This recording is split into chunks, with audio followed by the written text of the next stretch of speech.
دوسرا سوال یہ ہے کہ میرا ایک بھائی ہے، تو مطلب میرا رشتہ دار نہیں ہے، تو اس کے ساتھ بہت خاص آدمی میرا ہے، تو میڈیکل اسٹور ہے، تو اس کو برتھ کنٹرول پل دیتا ہے، مطلب فرسٹ اسٹیج میں اس کو بھرون کو نشٹ کر دیتا ہے، تو کیا یہ جائز ہے؟ وہ اس نے کہا کہ بہت سارے عالم اس کے پاس لیتا ہے اور یہ جائز ہے کہ فرسٹ اسٹیج میں مطلب جانی حالت نہیں آتا ہے۔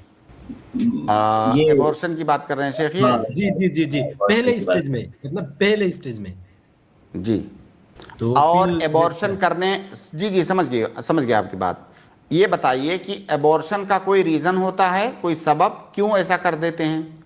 کافی سارے لوگ کرتے ہیں، اس کا ریزن تو اس کو کیوں پتا ہے؟ وہ کہتے ہیں کہ بہت سارے عالم لوگ لیتے ہیں، اس نے فتوا لیا ہے، اس نے کہا عالم لوگوں نے فتوا دیا کہ یہ جائز ہے کیونکہ فرسٹ اسٹیج میں اس کو ختم کر دیتا ہے۔ میں نے کہا ایسے کیسے ہو اگر سکتا ہے؟ سنیے، میں سمجھ گیا آپ کی بات، سنیے، جب کسی عورت کو حمل ٹھہر گیا، چاہے ابھی پہلا دن ہے، حمل کے اسٹیج ہوتے ہیں، آپ صحیح کہہ رہے ہیں، جیسا کہ صحیح بخاری کی روایت ہے کہ 40 دن تک وہ نطفے کی شکل میں ہوتا ہے، پھر اگلے 40 دن تک وہ علقہ ہوتا ہے، خون کا جی جی لوتھڑا، پھر اگلے 40 دن تک وہ مضغہ ہوتا ہے، گوشت کا ٹکڑا، پھر اس کے بعد اس میں روح پھونکی جاتی ہے، 4 مہینے کے بعد، 4 مہینے کے بعد اس میں روح پڑتی ہے، تو یہ اسٹیج ہے اس کے۔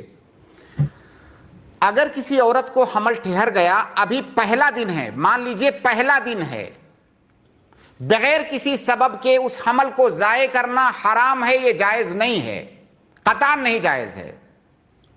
اور اگر کوئی ایسا کہتا ہے، آپ اس کی باتوں کی طرف دھیان مت دیں، اس دنیا میں بہت سارے علماء سو موجود ہیں، اگر پراپر سبب موجود ہے، مان لیجئے کسی عورت کو حمل ہوا، ڈاکٹر نے کہا کہ جو ہے اس کو حمل ہوا ہے، اگر اس کو کنٹینیو کریں گے تو اس عورت کو فلاں فلاں دقت ہے، اس کو پریشانی ہوگی، اس کی صحت کو نقصان ہوگا یا جانی نقصان بھی ہو سکتا ہے، ایسا کوئی ریزن بتایا ڈاکٹر نے، اب وہ ایبورشن کر سکتے ہیں۔ لیکن ایسے ہی کہ مجھے بچہ نہیں چاہیے، مجھے جو ہے میرا گلیمر نہ ختم ہو جائے اور میرے اوپر بچوں کا بوجھ نہ آ جائے، اس وجہ سے کرنا حرام ہے، قطعاً جائز نہیں ہے۔ نکاح کے مقاصد میں سے ایک بڑا مقصد ہے تناسل، نکاح کے مقاصد میں سے تناسل ہے، صرف مرد اور عورت کا اکٹھا ہونا یہ مقصد نہیں ہے، اس کا بڑا مقصد ہے تناسل، نسل کو آگے بڑھانا۔ اللہ کے نبی صلی اللہ علیہ وسلم کہہ رہے ہیں تزوجوا الودود الولود فانی مکاثر بکم الامم، اور مختلف اس بارے میں نصوص وارد ہیں۔ تو نسل بڑھانا، حفظ النسل، یہ شریعت کے مقاصد میں سے بھی ہے۔ اب وہ اگر وہ ایبورشن کر رہا ہے تو شریعت کے جو 5 بڑے مقاصد ہیں، ایک مقصد کو مار رہا ہے وہ، مطلب شریعت کا ایک مقصد ہے نسل کی حفاظت کرنا، نسل کو بڑھانا۔ اب اگر کوئی ایبورشن کر رہا ہے تو جو شریعت کے 5 بڑے مقاصد میں سے ایک مقصد کو وہ مار رہا ہے، کیسے جائز ہوگا یہ؟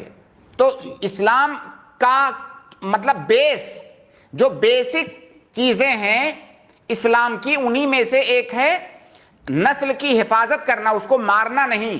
تو بغیر کسی پراپر ریزن کے، بغیر کسی شرعی عذر کے اگر وہ ایبورشن کر رہا ہے تو یہ ناجائز ہے، حرام ہے۔ مطلب ٹھیک ہے، بہت شکریہ۔ مطلب وہ جو کما رہے ہیں اس میں حرام بھی مکس ہو رہا ہے میڈیکل اسٹور والا۔ بالکل حرام کمائی ہے وہ، اگر کوئی ڈاکٹر یہ ایبورشن کر رہا ہے تو حرام کاری کر رہا ہے، وہ حرام کمائی ہے اس کی۔